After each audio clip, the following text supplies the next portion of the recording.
प्रस्ताव स्वीकृत हुआ और विधेयक यथा संशोधित पारित हुआ। फिर वापस लो।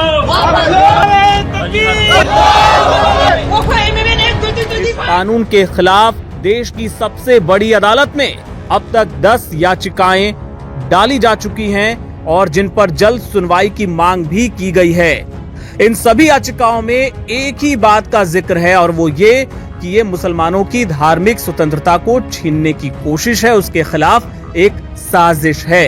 इन तमाम याचिकाओं में इसे असंवैधानिक घोषित करने की मांग की गई है। अलग अलग संगठनों और तमाम पार्टियों के नेताओं ने ये याचिकाएं दायर की हैं। सोमवार को जैसे ही अदालत खुली, इस पूरे मामले का जिक्र, इसको मेंशन किया गया chief justice of India Sanjeev Khanna की बेंच के सामने और इस पर सुप्रीम कोर्ट के चीफ जस्टिस ने कहा कि आपने इस मामले को जो मेंशन किया है इस पर विचार किया जाएगा। मेंशन किसने किया? मेंशन किया वरिष्ठ वकील कपिल सिब्बल और साथ ही कांग्रेस के नेता और वरिष्ठ वकील अभिषेक मनु सिंघवी ने। दोनों ने कहा कि इस मामले पर जल्द से जल्द सुनवाई होनी चाहिए। आपको बता दें कि अब तक सुप्रीम कोर्ट में इस मामले को लेकर कांग्रेस के सांसद मोहम्मद जावेद, साथ ही AIMIM चीफ ओवैसी, आम आदमी पार्टी के विधायक अमानतुल्लाह खां और जमीयत उलेमाए हिंद के अध्यक्ष मौलाना अरशद मदनी समेत कुल मिला के 10 याचिकाएं दायर की गई हैं। इस मामले को लेकर सुप्रीम कोर्ट में आज क्या कुछ हुआ, ये थोड़ा और विस्तार से आपको बताने की कोशिश करते हैं। आज इस मामले को कपिल सिब्बल और अभिषेक मनु सिंघवी ने जब चीफ जस्टिस ऑफ इंडिया के सामने उठाया और कहा कि इसे अर्जेंट तौर पर लिस्ट किया जाए, इसको तुरंत लिस्ट किया जाए, तो CJI ने कहा कि इसके लिए आपको एक पत्र लिखना होगा और मेरे समक्ष लाना होगा, उसके बाद मैं इस पर विचार करूंगा। इस पर सिब्बल ने जवाब दिया कि ऐसा एक पत्र पहले ही लिखकर जमा किया जा चुका है।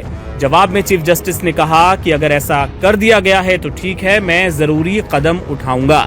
जस्टिस संजीव खन्ना ने कहा कि ऐसी सभी अर्जियां मेरे समक्ष दोपहर में रखी जाती हैं और उस पर फिर विचार किया जाएगा कि इस मामले को कब लिस्ट करना है। एक्ट चैलेंज हुआ है, एक्ट को तुरंत स्टे की मांग मेंशनिंग हम लोगों ने इसलिए किया है, श्री कपिल सिब्बल साहब ने भी इसलिए किया है क्योंकि नोटिफिकेशन के हिसाब से जैसे ही एक्ट भारत सरकार के गजट में पब्लिश होगा तुरंत ही वो अपना प्रभाव में आ जाएगा, अपना काम करने लगेगा और उसके बाद अगर 10 दिन बाद 12 दिन बाद जब मैटर लगेगा तो ये उसका प्रभाव कहां तक पहुंच जाएगा, उसको नल एंड वाइड करना कोर्ट के लिए थोड़ा सा वो होता है।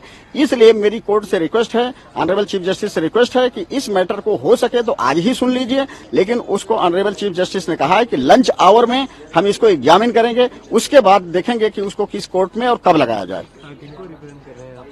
हम रिप्रेजेंट कर रहे हैं अंजुम कादरी को और तैयब को।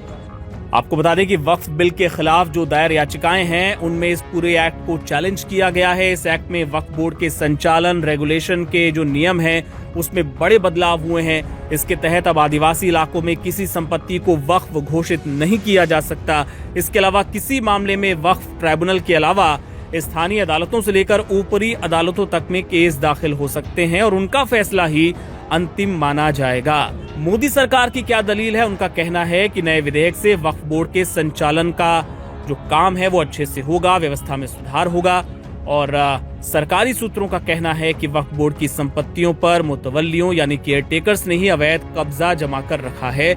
लेकिन इस कानून को असंवैधानिक बताने वाले ये आरोप लगाते हैं कि दरअसल इसके जरिए वक्फ की जो संपत्ति है उस पर सरकार की नजर है, उसको कब्जाने की एक बड़ी साजिश है। अब देखना होगा कि देश की सबसे बड़ी अदालत का इस कानून के प्रति क्या रुख रहता है। चैनल के साथ जुड़ने के लिए सब्सक्राइब करें और बेल नोटिफिकेशन दबाना ना भूलें।